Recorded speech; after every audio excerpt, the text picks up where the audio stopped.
قالوا إنا أرسلنا إلى قوم مجرمين আমাদেরকে পাঠানো হয়েছে এক অপরাধী সম্প্রদায়ের কাছে। এই অপরাধী সম্প্রদায় হলো আপনার ভাতিজা লূত আলাইহিস সালাতু ওয়াস সালামের সম্প্রদায়। লূত নবীর জাতির কাছে আমাদেরকে পাঠানো হয়েছে।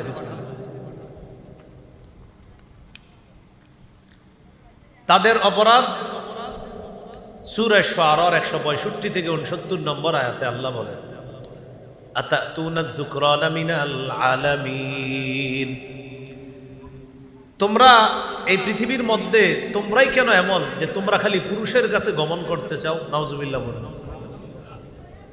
ওয়া তাযারুনা মা খালাকা লাকুম রাব্বুকুম মিন আজওয়াজিকুম, আর তোমাদের জন্য আল্লাহ যে নারী সৃষ্টি করেছেন, স্ত্রী, তাদেরকে তোমরা ছেড়ে দাও, তাদের পরিবর্তে তোমরা পুরুষের কাছে কেন গমন করতে চাও? এগুলা তোমাদের কেমন বদ অভ্যাস? বাল আনতুম কওমুন আদুন, তোমরা সীমা লঙ্ঘনকারী সম্প্রদায়। ক্বালু লা ইল্লাম তানতাহি ইয়া লূত লাতাকুনান্না মিনাল মুখরাজিন, তারা বলল, লূত, তুমি যদি এসব কথা বলা থেকে বিরত না হও তাহলে তুমি বহিষ্কৃতদের অন্তর্ভুক্ত হবা, মানে আমরা তোমাকে এলাকা ছাড়া করব। নাউজুবিল্লাহ বলেন। লূত আলাইহিস সালাতু ওয়াস সালামকে ট্রিট দিছে, হুমকি দিছে। আল্লাহ এই জাতিকে ধ্বংস করার জন্য অপরাধ কি? তারা স্ত্রীর সাথে যে সম্পর্কটা স্থাপন করবে, নারীর পরিবর্তে এটা তারা পুরুষের সাথে স্থাপন করতে চায়। বলি নাউজুবিল্লাহ। এই অপরাধের কারণে ফেরেশতা আল্লাহ পাঠাইছে। তো ওই ফেরেশতারা ইব্রাহিম নবীকে বলতেছে, ইন্না উরসিলনা ইলা কওমিম মুজরিমিন, আমাদেরকে পাঠানো হয়েছে অপরাধী সম্প্রদায়ের কাছে। লিনুরসিলা আলাইহিম হিজারাতাম মিন তিন, যেন তাদের উপর আমরা নিক্ষেপ করি শক্ত মাটির ঢিলা, পাথরের ঢিলা যেন তাদের উপর নিক্ষেপ করি। মুসাওয়ামাতান ইনদা রাব্বিকা লিল মুসরিফিন, প্রত্যেকটা ঢিলার মধ্যে আপনার রবের কাছে তাদের নাম চিহ্নিত করা আছে। সীমালঙ্ঘনকারীদের জন্য নামগুলো আপনার রবের কাছে চিহ্নিত করা আছে। বাস্তবিক অর্থে দেখা গেল প্রত্যেকটা ঢিলার মধ্যে যেই যেই কাফেরের নাম লেখা, ফেরেশতারা মারার পর প্রত্যেকটা চিহ্নিত ঢিলা গিয়ে ওই কাফেরের উপর পড়ছে। তা আল্লাহ তাআলা বলেন, ফাখরাজনা মান কানা ফিহা মিনাল মুমিনিন, এই সম্প্রদায়ের মধ্যে যারা ইমানদার ছিল তাদেরকে আমি আল্লাহ বের করে আনলাম। ইমানদার ছিল কে কে? লূত নবী আর তার 2 মেয়ে ছিল ইমানদার, এছাড়া সবগুলা বেঈমান হয়ে গেছে। জিবরিল আমিন কি করলেন? এদের উপর পাথর মারার পর ফেরেশতারা জিবরিল আমিন পুরা এলাকাটা আসমানে নিয়ে একটা আছাড় মারছে। মারার পর আল্লাহ তাআলা বলেন, এদেরকে আমি নিদর্শন হিসাবে রেখে দিলাম বর্তমান ডেড সি বা মৃত সাগর, যেটা সেই মৃত সাগর, ওই যে লূত সম্প্রদায়ের হত্যা অবশেষ, তাদেরকে ধ্বংস করার পর যে ধ্বংসাবশেষটা বাকি আছে সেটাই হলো ডেড সি বা মৃত সাগর। এই ডেড সি বা মৃত সাগর হলো ওই যে লূত নবীর জাতিকে আল্লাহ ধ্বংস করেছে, সেই নিদর্শন এখনো মানুষকে দেখানোর জন্য আল্লাহ দুনিয়াতে রেখে দিয়েছে। আলহামদুলিল্লাহ, আলহামদুলিল্লাহি কাফা ওয়া সালামুন আলা ইবাদিহিল্লাযীনা ইসতাফা, আম্মা বা'দু ফাআউযু বিল্লাহি মিনাশ শাইতানির রাজীম। বিসমিল্লাহির রহমানির রহিম। هل أتاك حديث ضيف إبراهيم المكرمين إذ دخلوا عليه فقالوا سلاما قال سلام قوم منكرون فراغ إلى أهله فجاء بعجل سمين فقربه إليهم قال ألا تأكلون فأوجس منهم خيفة قالوا لا تخف وبشروه بغلام عليم وقال رسول الله صلى الله عليه وسلم كان أول من ضيف الضيف إبراهيم عليه الصلاة والسلام اللهم صل على محمد وعلى آل محمد كما صليت على إبراهيم وعلى آل إبراهيم إنك حميد مجيد اللهم بارك على محمد وعلى آل محمد كما باركت على إبراهيم وعلى آل إبراهيم إنك حميد مجيد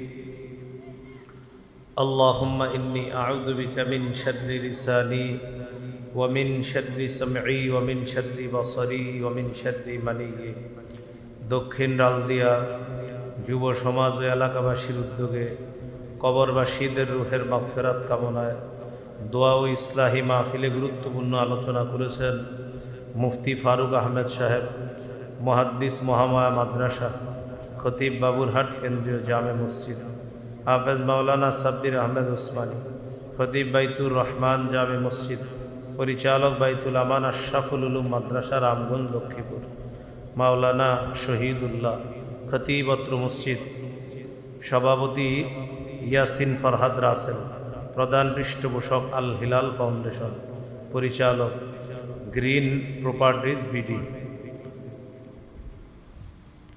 উপস্থিত হযরত উলামায়ে কেরাম, মুসলমান ভাইরা, আল্লাহ তাআলার দরবারে শুকরিয়া আদায় করছি। আল্লাহ আমাদেরকে ইসলাহি মাহফিলে উপস্থিত হওয়ার তৌফিক দান করেছেন বলে আলহামদুলিল্লাহ। আমরা গত শনিবারে গুরুত্বপূর্ণ একটি ইবাদত পালন করেছি, কোরবানির ঈদ, ঈদুল আজহা। তো এই ঈদুল আজহাকে কেন্দ্র করে সাধারণত আমরা হালাল প্রাণীর বস্তুগুলো অন্যদের সাথে ভাগাভাগি নেওয়া, ভাগাভাগি করা, এটা মুসলমানরা পছন্দ করে। সেই হিসাবে ঈদের সময় মেয়ের জামাই, ছেলের শ্বশুরবাড়ি, মেয়ের শ্বশুরবাড়ি, মামার বাড়ি, নানার বাড়ি, তাদের আত্মীয় স্বজন একদল আরেক দলকে দাওয়াত করে। আমরা অন্য জায়গায় যাই, আবার আমাদের বাড়িগুলোতে অন্যদেরকে দাওয়াত দিয়ে নিয়ে আসি। তো সাধারণত দাওয়াতের আয়োজনগুলো হয়ে থাকে কোরবানির ঈদ, আম কাঁঠালের সময়। ঘটনাচক্রে এখন গোস্ত, আম, কাঁঠাল একসাথে হয়ে গেছে, বিষয়টা আরও সহজ হয়ে গেছে। এই জন্য আপনাদের সামনে আমি এমন একটা আয়াত তেলাওয়াত করছি যে আয়াতের বিষয়বস্তু মেহমানদারি। আয়াতের বিষয়বস্তু কি? মেহমানদারি। সূরা জারিয়াতের 24 নম্বর আয়াত থেকে তেলাওয়াত করলাম। আয়াতের অনুবাদগুলো আগে শুনি। আল্লাহ তাআলা বলেন, হাল আতাকা হাদিসু দাইফি ইব্রাহিম আল মুকরমিন। নবী, আপনার কাছে কি ইব্রাহিম নবীর সম্মানিত মেহমানদের বৃত্তান্ত পৌঁছেছে? ইব্রাহিম নবীর সম্মানিত মেহমানরা ইয দাখালু আলাই, যখন ইব্রাহিম নবীর কাছে প্রবেশ করলেন, ফাকালু সালামা, তারা ইব্রাহিম নবীকে সালাম দিলেন। ক্বালা সালাম, ইব্রাহিম নবী পাল্টা তাদের জন্য শান্তির দোয়া করলেন। কওমুম মুনকারুন, মনে মনে বললেন, এরা কারা? অপরিচিত লাগতেছে, এরা কারা? এটা ইব্রাহিম নবী মনে মনে বললেন। কওমুন, এমন এক জাতি, মুনকারুন, যারা অপরিচিত। এই অপরিচিত মানুষগুলা কারা? তো তিনি চিন্তা করলেন তারা মনে হয় মেহমান হবে, অতিথি হবে। ইব্রাহিম নবী তাড়াতাড়ি ভিতরে গেছে। ফারাগ ইলা আহলিহি ফাজাআ বিইজলিন সামিন, চুপে চুপে তাড়াতাড়ি স্ত্রীর কাছে গেলেন। সেখান থেকে একটা মোটা তাজা বাছুর ভাজি করে ফ্রাই করে মেহমানদের সামনে নিয়ে আসলেন। ফাকাররাবাহু ইলাইহিম ক্বালা আলা তাকুলুন, মেহমানদের সামনে খাবার রাখছে, রাখার পর মেহমানরা খায় না। এটা হলো 26 নম্বর পারার 20 নম্বর পৃষ্ঠায় কথাগুলা, 12 পারায় আছে। ফালাম্মা রাআ আইদিয়াহুম লা তাসিলু ইলাইহি, ইব্রাহিম নবী যখন দেখলেন মেহমানদের হাত খাবারের দিকে যায় না, তখন ইব্রাহিম নবী তাদেরকে বললেন আলা তাকুলুন, আচ্ছা আপনারা খান না কেন, আপনারা খাবেন না? মেহমানদেরকে বললেন। ফাআউজাসা মিনহুম খিফা, মনে মনে একটু ভয় পাইছে ইব্রাহিম নবী, মনে মনে একটু ভয় পাইছে। ভয় কেন পেলেন? ওই জামানায় কোনো মেহমানের সামনে খাবার রাখলে তিনি যদি না খাইতেন, তখন মেজবান বুঝতেন সে মনে হয় আমার শত্রু। সাধারণত শত্রুরা মেহমানদারি গ্রহণ করতেন না। সেই সূত্রে ইব্রাহিম নবী মনে করলেন আমার সামনে যারা, তারা মনে হয় আমার শত্রু, এজন্যই তো আমি খাবার পরিবেশন করার পরেও তারা আমার খাবার গ্রহণ করতেছে না। তো ইব্রাহিম নবী বললেন আলা তাকুলুন, আপনারা কি খাবেন না? মনে মনে ভয় পেলেন কেন? একটু আগে বললাম, মনে হয় শত্রু। মেহমানরা ইব্রাহিম নবীর অবস্থা দেখে বুঝতে পারছে যে ইব্রাহিম নবী আমাদেরকে ভয় পেতেছে। মেহমানরা বললেন ক্বালু লা তাখাফ, আপনি ভয় পাবেন না, ভয়ের কোনো কারণ নেই। এটা হলো 26 পারায়, 12 পারায় আছে। ইন্না উরসিলনা ইলা কওমি লূত, আমাদেরকে লূত নবীর জাতির কাছে পাঠানো হয়েছে, আমাদেরকে লূত নবীর জাতির কাছে পাঠানো হয়েছে, আপনি ভয় পাবেন না। ওয়াবাশশারুহু বিগুলামিন আলীম, তারা জানায়া দিলেন ইব্রাহিম নবীকে আমরা মানুষ রূপে মেহমান হয়ে আপনার বাসায় আসলেও আমরা মানুষ না, আল্লাহর পক্ষ থেকে প্রেরিত ফেরেশতা। ওয়াবাশশারুহু বিগুলামিন আলীম, তারা ইব্রাহিম নবীকে একটা জ্ঞানী পুত্র সন্তানের সুসংবাদ দিলেন যে আপনার স্ত্রী সারার একটা ছেলে হবে, তার নাম হবে ইসহাক। ফেরেশতারা সুসংবাদ দিয়ে দিলেন। فأقبلت امرأته في صرة فصكت وجهها وقالت عجوز عقيم, ইব্রাহিম নবীর বিবি সারা ঘরের ভিতরে আছে। তিনি যখন শুনলেন তার সন্তান হবে, গাল চাপড়াইতে চাপড়াইতে বাইরে আসছে। আয়েশা বলতেছে আমার সন্তান হবে আজুজুন আকিম, এক তো আমি বৃদ্ধা মহিলা, আবার আমি বন্ধা। এক হলো বৃদ্ধা, আবার বন্ধা। বন্ধা মানে যার সন্তান হয় না, আর আমি বৃদ্ধা। তাহলে বৃদ্ধা সেই হিসাবে আমার সন্তান হবে না, আবার বন্ধা সেই হিসাবে তো সন্তান হবেই না, আমার নাকি সন্তান হবে? ফেরেশতারা জবাব দিলেন ক্বালু কাযালিকি ক্বালা রাব্বুক, সারাকে বললেন তোমার রব এমনটি বলেছেন, তোমার রব যা বলেছেন সেটাই হবে। এই বৃদ্ধা আর বন্ধা অবস্থায়ও তোমার গর্ভ থেকে আল্লাহ সন্তান ভূমিষ্ঠ করে আল্লাহর ক্ষমতা আল্লাহ দেখায়। তাহলে এখান থেকে একটা শিক্ষা আমাদের গুরুত্বপূর্ণ, আল্লাহ সব পারে। বলেন সবাই আল্লাহ সব। বলেন বন্ধা বৃদ্ধা তার গর্ভেও সন্তান দিতে পারেন কে? সূরা শুরা 49-50 নম্বর আয়াতে আছে লিল্লাহি মুলকুস সামাওয়াতি ওয়াল আরদ ইয়াখলুকু মা ইয়াশা ইয়াহাবু লিমান ইয়াশাউ ইনাসাও ওয়া ইয়াহাবু লিমান ইয়াশাউ যুকুর। আসমান জমিনের রাজত্ব আল্লাহ, তিনি যা ইচ্ছা তা সৃষ্টি করেন। তিনি চাইলে কাউকে কন্যা সন্তান দান করেন, তিনি যাকে ইচ্ছা তাকে ছেলে সন্তান দান করেন। আও ইউযাউযুহুম যুকরানা ওয়া ইনাসা, তিনি যাকে ইচ্ছা তাকে ছেলে মেয়ে উভয়টা দান করেন। ওয়া ইয়াজআলু মান ইয়াশাউ আকীমা, তিনি যাকে ইচ্ছা তাকে বন্ধা বানাবেন। কি শিখলাম?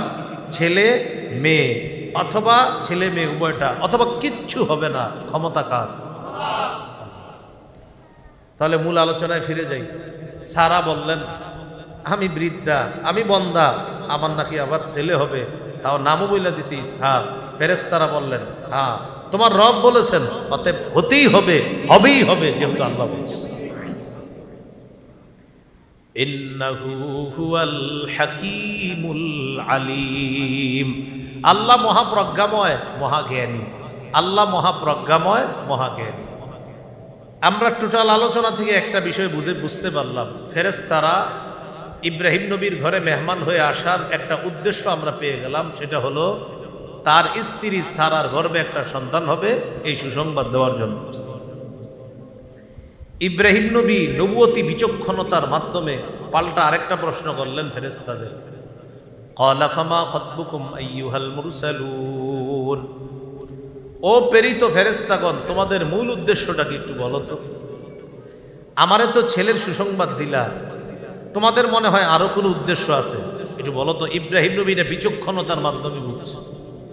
ফেরেশতারা বললেন হ্যাঁ আপনি সঠিক ধরছেন, সুবহানাল্লাহ, আমাদের আরেকটা উদ্দেশ্য আছে। ক্বালু ইন্না উরসিলনা ইলা কওমিম মুজরিমিন, আমাদেরকে পাঠানো হয়েছে এক অপরাধী সম্প্রদায়ের কাছে। এই অপরাধী সম্প্রদায় হলো আপনার ভাতিজা লূত আলাইহিস সালাতু ওয়াস সালামের সম্প্রদায়। লূত নবীর জাতির কাছে আমাদেরকে পাঠানো হয়েছে।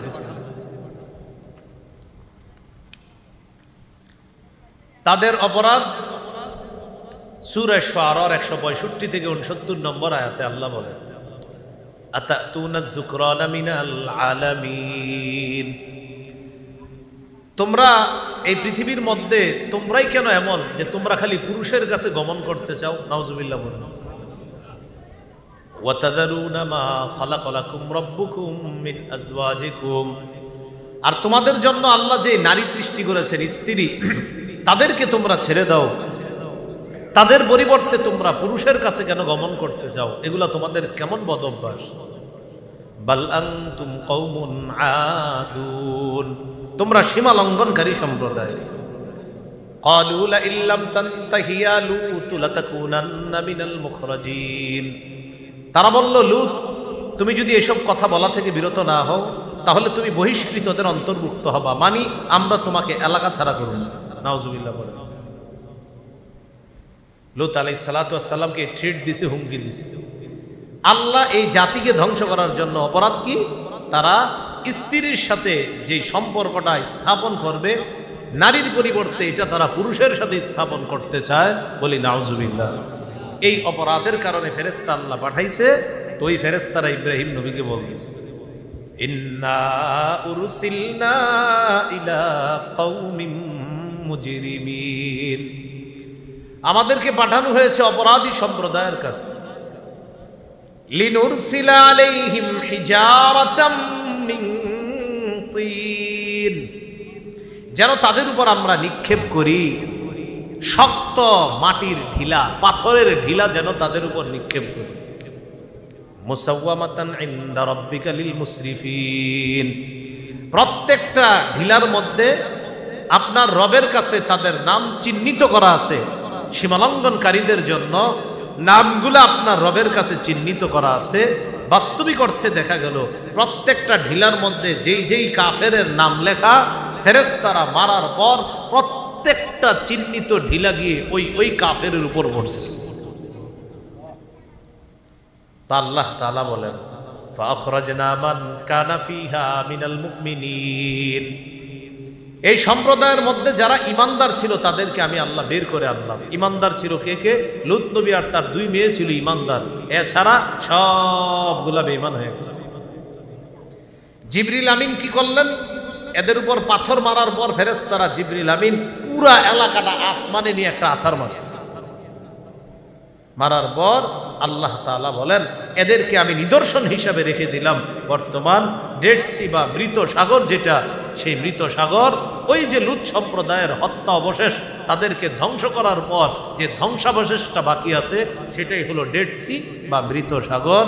এই ডেড সি বা মৃত সাগর হলো ওই যে লূত নবীর জাতিকে আল্লাহ ধ্বংস করেছে, সেই নিদর্শন এখনো মানুষকে দেখানোর জন্য আল্লাহ দুনিয়াতে রেখে দিয়েছে।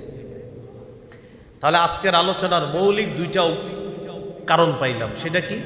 ফেরেশতারা ইব্রাহিম নবীর কাছে আসার 2য় কারণটা পেয়ে গেলাম। 1, সন্তানের সুসংবাদ দেওয়া। 2, লূত নবী মানে ইব্রাহিম নবীর ভাতিজা লূত নবীর জাতিকে ধ্বংস করা। এই 2 উদ্দেশ্যে ফেরেশতারা মেহমান হিসাবে ইব্রাহিম নবীর কাছে আসছে। এবার আমরা আমাদের মূল আলোচনায় চলে যাই, যেটা হলো মেহমানদারি। আল্লাহ বলেন হাল আতাকা হাদিসু দাইফি ইব্রাহিম আল মুকরামিন। নবী আপনার কাছে কি ইব্রাহিম নবীর মেহমানদের বৃত্তান্ত আপনার কাছে এসেছে? ইব্রাহিম নবীর সম্মানিত মেহমানদের বৃত্তান্ত। এখান থেকে আজকে আমরা নতুন একটা শিক্ষা শিখব, সেটা হলো মেহমানদারি করা নবীদের সুন্নত। বলেন মেহমানদারি করা কার সুন্নত?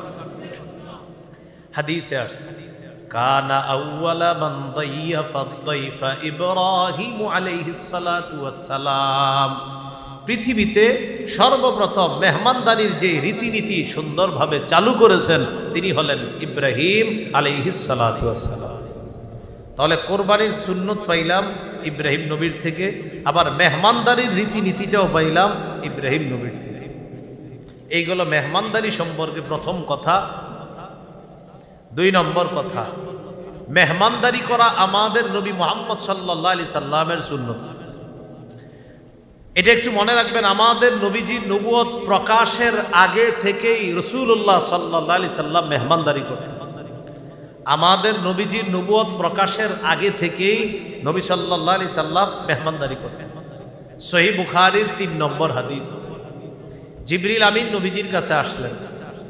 আসার পর সূরা আলাকের 5টা আয়াত আল্লাহ নাজিল করলেন।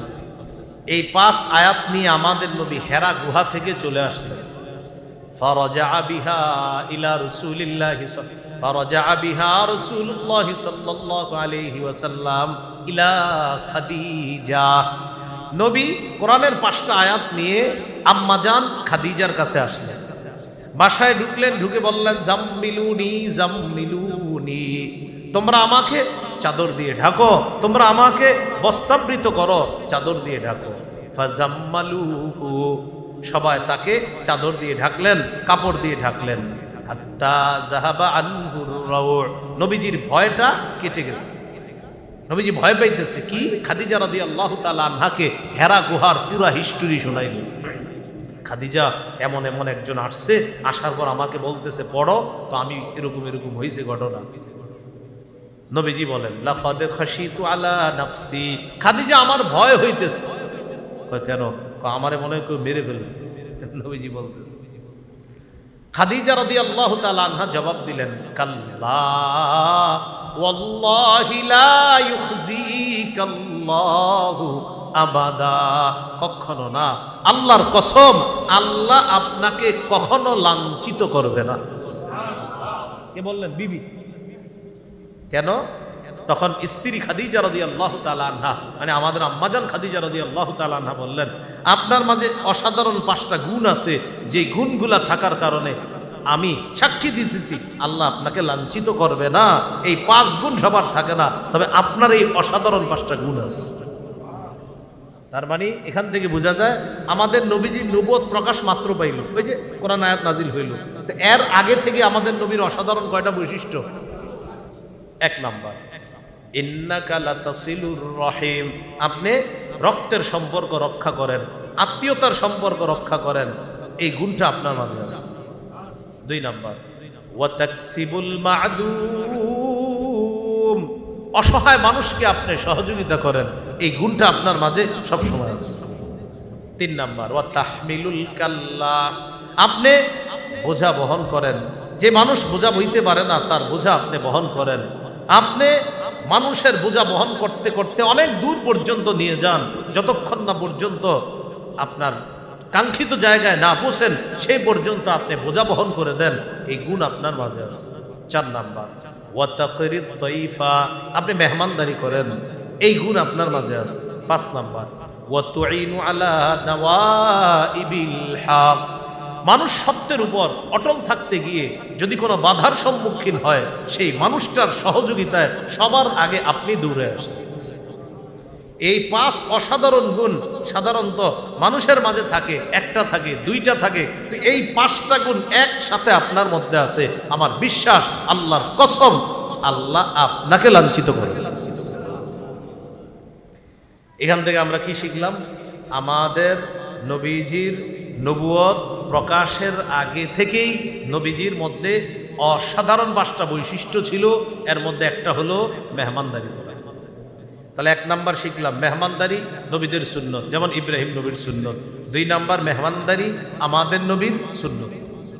3 নাম্বার মেহমানদারি করা সাহাবায়ে কেরামের অভ্যাস। এই ব্যাপারে 4টা দৃষ্টান্ত আমরা শুনি। দৃষ্টান্ত নাম্বার 1, সহিহ বুখারীর বর্ণনা 3798 নম্বর হাদিস।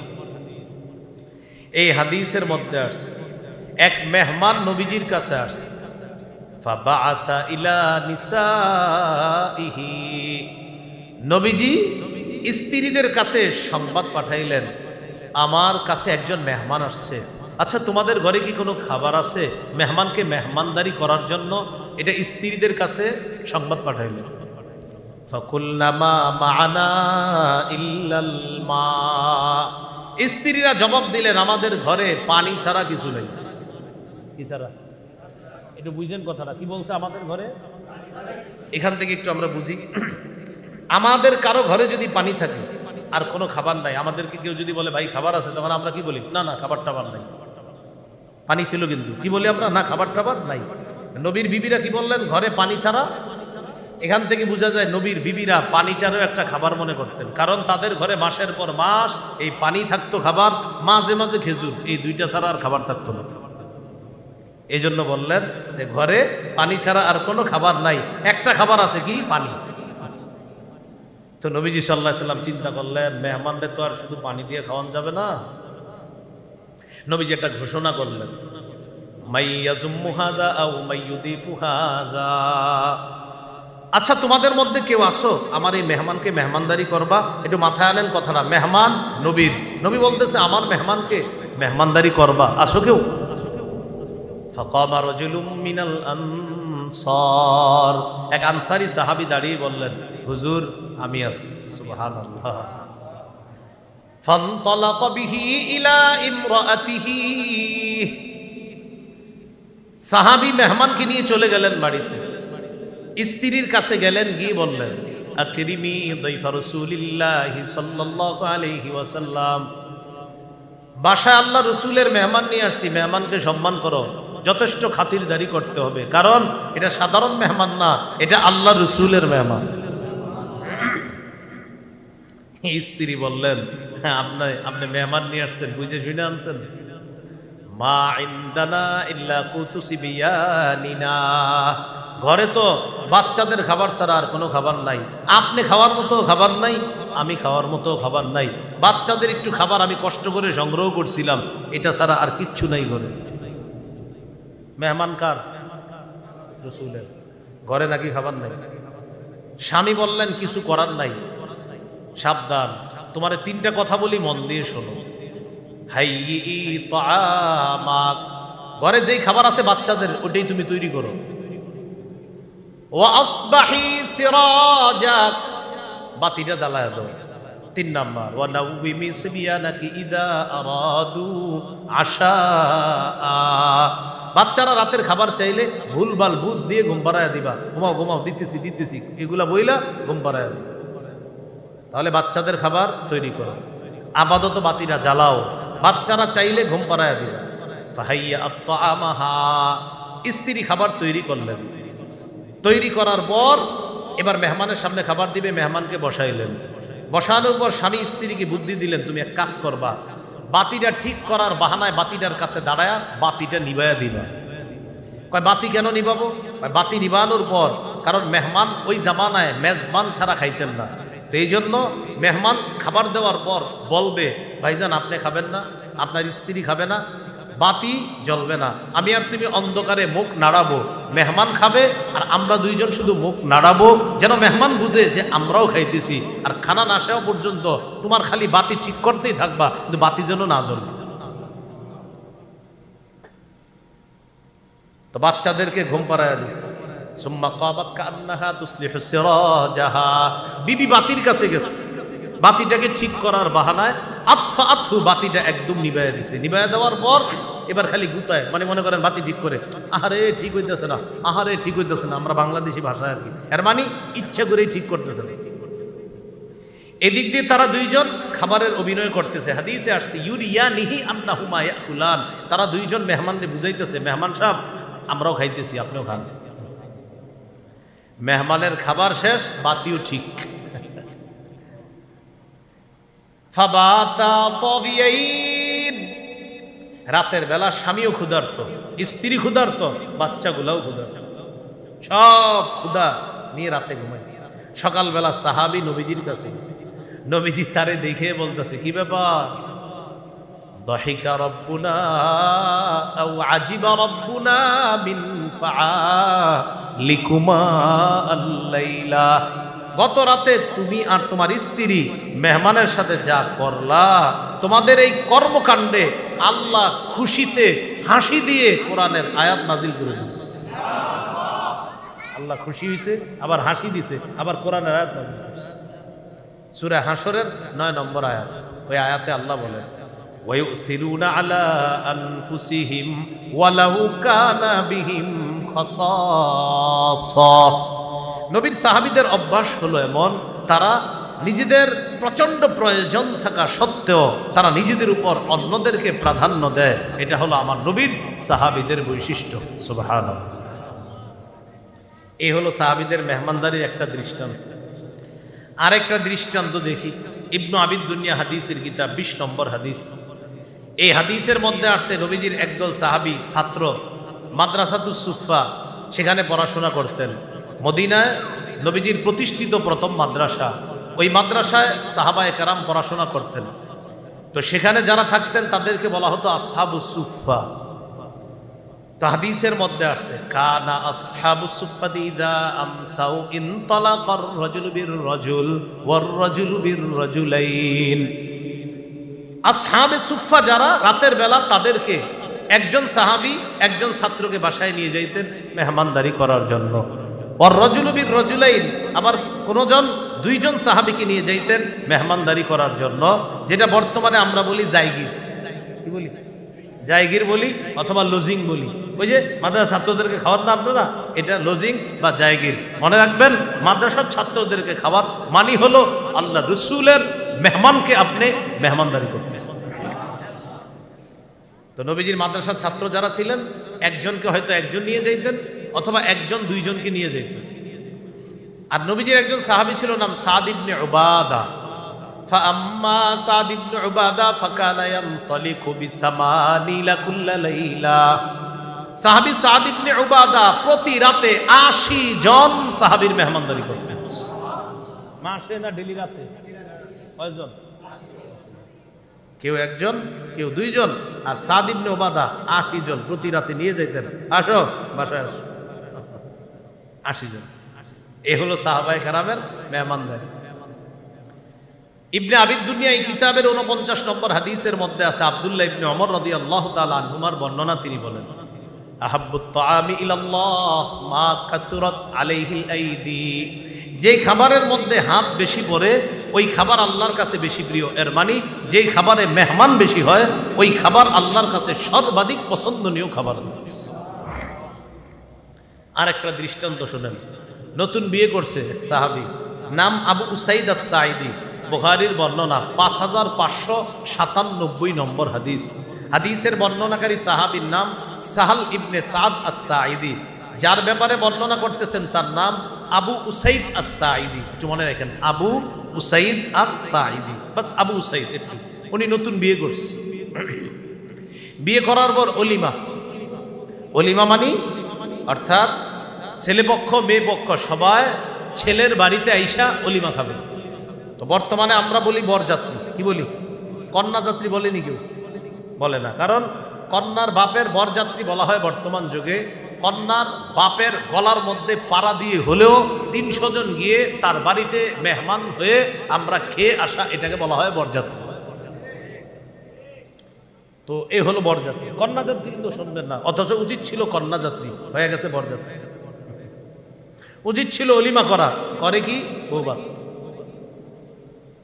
মেয়ের বাড়িতে গিয়ে খাবে। শুধু কি খায়, বিয়ের মধ্যে 100টা দোষের মধ্যে 100টা দোষ মেয়ের পরিবারের হয়, ছেলের পরিবারের হয় না।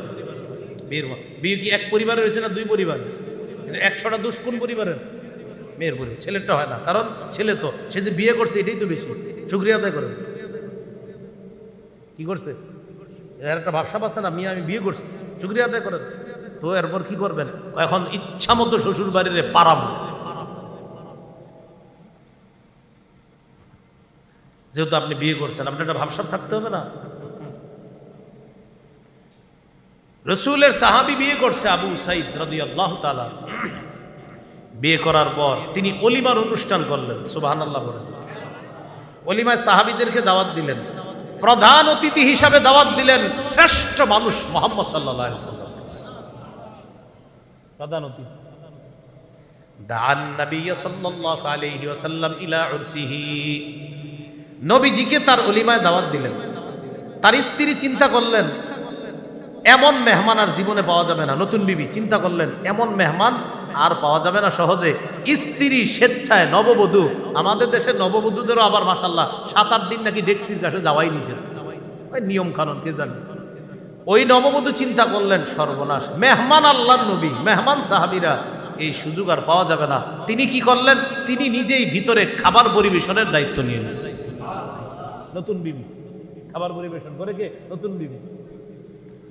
ওয়াকানাত ইমরাতুহু ইয়াউমাইদিন খাদিমাহুম, সেদিন তার বিবি হয়ে গেলেন তাদের মেহমানদারি করার জন্য, খাবার পরিবেশক হয়ে গেলেন তার বিবি। কার? নতুন দুলার নতুন বিবি স্বেচ্ছায় খাবার পরিবেশন করতেছে। শুধু তাই না, তার বিবি কি করলেন? তার বিবি বললেন আমার স্বামীর অলিমাতে আমি তো খাবার প্রস্তুত করেছি, আল্লাহ রসুলের জন্য আমি একটা স্পেশাল খাবারও প্রস্তুত করছি। কি? খেজুর দিয়া একটা পছন্দনীয় খাবার আছে নবীজির, এই খাবারটা আমি তৈরি করছি, অলিমার পাশাপাশি আল্লাহ রসুলকে এই খাবারটাও আমি দিচ্ছি। চিন্তা করছেন সাহাবায়ে কেরাম, নতুন বিয়ে করছে, বিয়ে করার পর তার স্ত্রী, নতুন স্ত্রী, চিন্তা করছে যে এমন মেহমান তো আর পাওয়া যাবে না, এই জন্য তিনি নিজেই ভিতর থেকে খাতিরদারি করতেছে, খাবার পরিবেশন করতেছে। এগুলো আজকের 3 নাম্বার আলোচনা মেহমানদারি সম্পর্কে। 1 নাম্বার নবীদের সুন্নত, 2 আমাদের নবীর সুন্নত, 3 সাহাবায়ে কেরামেরও সুন্নত, 4 নাম্বার মেহমানদারির গুরুত্ব। কয়েকটা হাদিস শুনলে বুঝবেন গুরুত্ব কেমন। এর মধ্যে 2-1টা হাদিস শুনে একটু হাসি আসবে, বেশি জোরে হাসেন না, হালকা হাসি দিয়ে। সহিহ বুখারীর 6475 নম্বর হাদিস। এই হাদিসের মধ্যে আছে মান কানা ইউমিনু বিল্লাহি ওয়াল ইয়াউমিল আখিরি ফালইউকরিম দাইফা, যে ব্যক্তি আল্লাহকে বিশ্বাস করে, আখিরাতকে বিশ্বাস করে, সে যেন মেহমানকে সম্মান করে। সুবহানাল্লাহ। এই হাদিস থেকে জানলাম মেহমানকে সম্মান করা এটা ঈমানের আলামত। সুবহানাল্লাহ বলেন তো, মেহমানকে সম্মান করা কিসের আলামত? ঈমানের। এখান থেকে গুরুত্ব বুঝে আসে। 2 নাম্বার দৃষ্টান্ত গুরুত্বের মেহমানদারির, সহিহ বুখারীর 1975 নম্বর হাদিস, 1975। এই হাদিসটা শোনার আগে একটু বুঝেন, নবীজির একজন সাহাবী আছে, নাম আব্দুল্লাহ ইবনে আমর ইবনুল আস। তিনি কি করে? সারাদিন রোজা রাখে আর সারা রাত নামাজ পড়ে। স্ত্রীর হক আদায় করে না, চোখের হক আদায় করে না, শরীরের হক আদায় করে না। উনি কি করে? সারাদিন রোজা রাখে আর সারা রাত নামাজ পড়ে। নবীজির কাছে বিচার গেছে। কার কাছে? নবীজির কাছে নালিশ গেছে, হুজুর আপনার সাহাবী কোনো খোঁজ খবর রাখে না পরিবারের। নবীজি তারা ডাকলেন। ডাকার পর রাসূলুল্লাহ সাল্লাল্লাহু আলাইহি সাল্লাম বললেন আলাম উখবার আন্নাকা তাকুমুল লাইলা ওয়া তাসুমুন নাহার। কি ব্যাপার, আমি শুনলাম তুমি নাকি সারাদিন রোজা রাখো আর সারা রাত নামাজ পড়ো। সাহাবী বললেন, জি হুজুর। নবীজি বললেন, ফালা তাফাল, এটা আর করবা না। প্রতিদিন রোজা রাখবা না আর সারা রাত নামাজ পড়বা না। নাম ওয়াকুম, রাতের কিছু অংশ ঘুমাইবা আর শেষ রাতে তাহাজ্জুদ পড়বা। ওয়াসুম ওয়া আফতির, মাঝে মাঝে নফল রোজা রাখবা, ডেইলি নফল রোজা রাখবা। প্রয়োজনে যদি রাখতে হয় 3টা নফল রোজা রাখবা, 13, 14, 15। আর যদি আরো বেশি রাখতে চাও তাহলে সোমবার, বৃহস্পতিবার এই রোজাগুলা রাখবা আর 13, 14, 15 রাখবা। এটা বলার পর নবীজি বললেন, শোনো, ইন্নালি আইনিকা আলাইকা হাক্কা, তোমার উপর তোমার চোখের হক আছে। ওয়া ইন্নালি জাসাদিকা আলাইকা হাক্কা, তোমার উপর তোমার শরীরের হক আছে। ওয়া ইন্নালি জাওরিকা আলাইকা হাক্কা, তোমার উপর তোমার মেহমানের হক আছে। ওয়া ইন্নালি জাওজিকা আলাইকা হাক্কা, তোমার উপর তোমার স্ত্রীর হক আছে। তাহলে দেখেন, এই হাদিসে আল্লাহ রাসূল মেজবানের জন্য মেহমানদারি করা হক সাব্যস্ত করেছে, যে তোমার উপর হক মেহমানের মেহমানদারি করা। আব্দুল্লাহ, চ্যানেলটি সাবস্ক্রাইব করে আমাদের সঙ্গেই থাকুন।